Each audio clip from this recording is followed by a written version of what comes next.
जय श्री कृष्णा।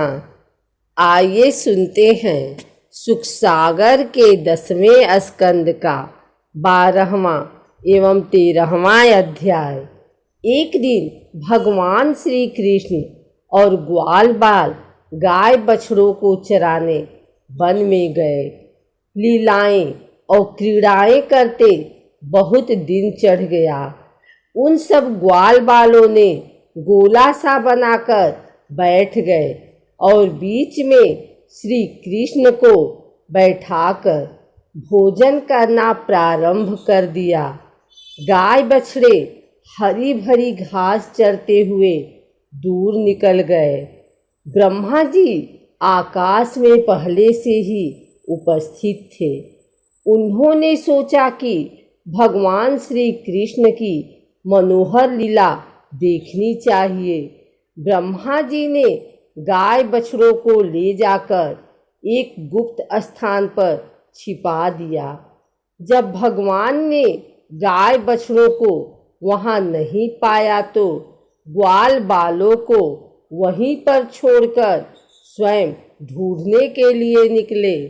श्री कृष्ण के चले जाने पर ब्रह्मा जी ने ग्वाल बालों को भी उसी स्थान पर छिपा दिया जहाँ पर गाय बछड़ों को छिपा रखा था। भगवान श्री कृष्ण गाय बछड़े न मिलने पर यमुना जी के तट पर लौट आए, परंतु वहाँ पर उन्हें ग्वाल बाल भी नहीं दिखाई दिए। इस पर भगवान श्री कृष्ण ने उन्हें चारों ओर ढूंढा, परंतु वे कहीं नहीं दिखाई दिए। उन्होंने अपने अंतर्चक्षु से जान लिया कि यह सब ब्रह्मा जी की करतूत है। अब भगवान श्री कृष्ण ने गाय बछड़ों और ग्वाल बालों की माताओं को तथा ब्रह्मा जी को आनंदित करने के लिए स्वयं बछड़ों और ग्वाल बालों दोनों के रूप में परिवर्तित कर लिया। वे बालक और गाय बछड़े संख्या में जितने थे, जितने उनके छोटे शरीर थे, उनके हाथ पैर जैसे जैसे थे, उनके पास जितनी और जैसी छड़ियाँ, सींग, बांसुरी, पत्ते और छीके थे, जैसे और जितने वस्त्राभूषण थे, उनके शील स्वभाव, गूढ़ नाम, रूप और अवस्थाएं जैसी थी। जिस प्रकार वे ग्वाले खाते पीते और चलते थे, ठीक वैसे ही और उतने ही रूपों में प्रकट हो गए। भगवान ने जिस ग्वाल बाल के जो गाय बछड़े थे, उन्हें उसी ग्वाल बाल के रूप से अलग अलग ले जाकर उसके घर में घुसा दिया। ग्वाल बालों की माताएं बांसुरी की तान सुनते ही जल्दी से दौड़ आई। ग्वाल बाल बने हुए परम ब्रह्म श्री कृष्ण को अपने बच्चे समझकर हाथों में उठाकर अपने हृदय से लगा लिया। इस प्रकार प्रतिदिन संध्या समय भगवान श्री कृष्ण उन ग्वाल बालों के रूप में वन से लौट आते और अपनी बाल सुलभ लीलाओं से माताओं को आनंदित करते। वे माताएं उन्हें उबटन लगाती, नहलाती, चंदन का लेप करती, दूध पिलाकर लाड़ प्यार करती। इस तरह अंतर्यामी श्री कृष्ण गाय बछड़े और ग्वाल बालों के बहाने गोपाल बनकर अपने बालक रूप में वत्स रूप का पालन करते हुए 1 वर्ष तक वन में क्रीड़ा करते रहे। जब 1 वर्ष पूरा होने में 5 दिन शेष थे, तब एक दिन भगवान श्री कृष्ण बलराम जी के साथ गाय बछड़ों को चराने वन में गए। उस समय गाय बछड़े गोवर्धन की चोटी पर घास चर रहे थे।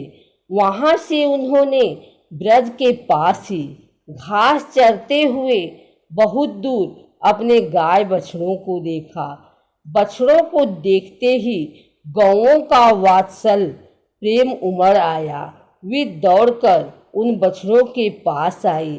वे बड़े चाव से बछड़ों के अंगों को चाटने लगी। उन्होंने बछड़ों के साथ बालकों को भी देखा।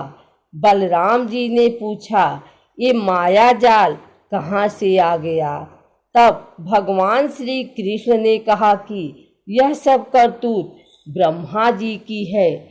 तब तक ब्रह्मा जी ब्रह्मलोक से ब्रज में लौट आए। वे विचार करने लगे, गोकुल में जितने भी ग्वाल बाल और गाय बछड़े थे, वे सब तो मेरी मायावी सैया पर सो रहे हैं। ये उतने ही संख्या में दूसरे बालक और बछड़े कहाँ से आ गए? तथा भगवान के साथ 1 वर्ष से खेल रहे हैं। इन दोनों में कौन से पहले और कौन से पीछे बना लिए गए? ब्रह्मा जी जिन भगवान श्री कृष्ण को अपनी माया से मोहित करने चले थे, किंतु उनको मोहित करना तो दूर रहा था, वे अजन्म होने पर भी अपनी माया में अपने आप मोहित हो गए। ब्रह्मा जी विचार कर ही रहे थे कि उसी क्षण सभी ग्वाल बाल और गाय बछड़े श्री कृष्ण रूप में दिखाई देने लगे। सबके सब चतुर्भुज रूप में दिखाई देने लगे। इस प्रकार ब्रह्मा जी ने सबको परम ब्रह्म परमात्मा श्री कृष्ण के ही स्वरूप में देखा। वे भगवान के तेज से निस्तेज होकर मौन हो गए।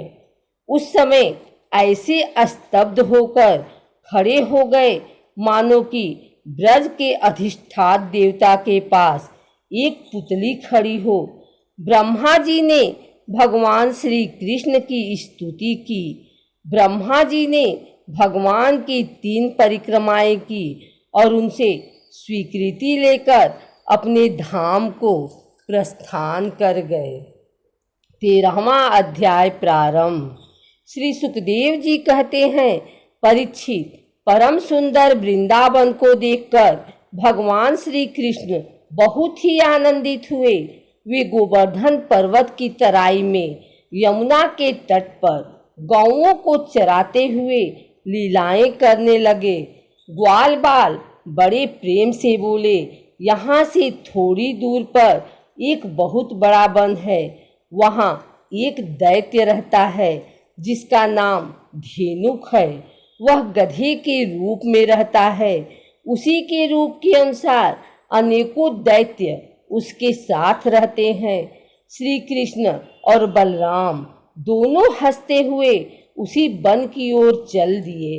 बलराम जी ने पेड़ हिलाकर बहुत से फल नीचे गिराए। धेनुक दैत्य ने जब फलों के गिरने की आवाज सुनी तो वह उधर को दौड़ा। उसने आकर अपने पिछले पैरों से उनकी छाती पर 2 लत्ती लगाई। बलराम जी ने अपने एक ही हाथ से उसके दोनों पैर पकड़ लिए और उसे घुमाकर ताड़ के पेड़ से दे मारा। उस समय धेनुकासुर के मर जाने से उसके साथी आग बबूला हो उठे। सब मिलकर श्री कृष्ण पर टूट पड़े। जो राक्षस श्री कृष्ण और बलराम के पास आया, उसे उन्होंने पकड़कर वृक्ष पर पटक मारा। वह वन दैत्यों के मृत शरीरों से पट गया। देवताओं ने श्री कृष्ण और बलराम जी पर फूलों की वर्षा की। सभी ग्वाल बाल निडर होकर ताड़ फल खाने लगे। इस प्रकार श्री कृष्ण ने धेनुकासुर का उद्धार किया। इसके बाद बलराम जी और श्री कृष्ण ब्रज में लौट आए। बंसी की आवाज सुनकर गोपियां एक साथ अपने घरों से बाहर निकल आईं। गोपियों ने अपने नेत्रों रूपी भ्रमरों से भगवान श्री कृष्णचंद्र के मुखरा बिंद का मकरंद रस पान कर दिन भर के विरह की जलन को शांत किया। यशोदा और रोहिणी ने उनके शरीर पर तेल और उपटन मलकर स्नान कराया और आभूषण पहनाकर स्वादिष्ट भोजन कराया। भगवान श्री कृष्ण एक दिन ग्वाल बालकों के साथ यमुना तट पर गए। उस दिन बलराम जी साथ नहीं गए थे। प्यास लगने पर सबने यमुना जी का जल पीकर अपनी प्यास बुझाई, परंतु सब गौवें और ग्वाल बाल उस जल को पीकर प्राणहीन होकर यमुना जी के तट पर ही गिर पड़े। परंतु भगवान श्री कृष्ण ने अपनी अमृतमय दृष्टि से सबको जीवित कर दिया। उन सब ग्वाल बालों ने सोचा कि हम सब विषैला पानी पीने से मर चुके थे, परंतु भगवान श्री कृष्ण ने हमें जीवित कर दिया। यमुना जी में कालिया नाग का एक कुंड था।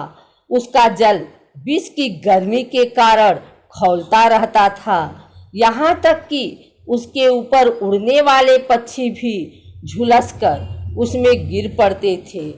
उस कुंड में कालिया नाग रहता था। भगवान श्री कृष्ण जी ने अपनी कमर का फेंटा कसा और कदम के पेड़ पर चढ़ गए। वहां से ताल ठोककर जल में कूद पड़े। भगवान श्री कृष्ण कालिया दह में कूदकर गजराज के समान जल उछालने लगे। कालिया नाग चिढ़कर भगवान श्री कृष्ण के सामने आ गया और श्री कृष्ण को अपने बंधन में जकड़ लिया। तब वे एक मुहूर्त तक सर्प के बंधन में रहकर बाहर निकल आए।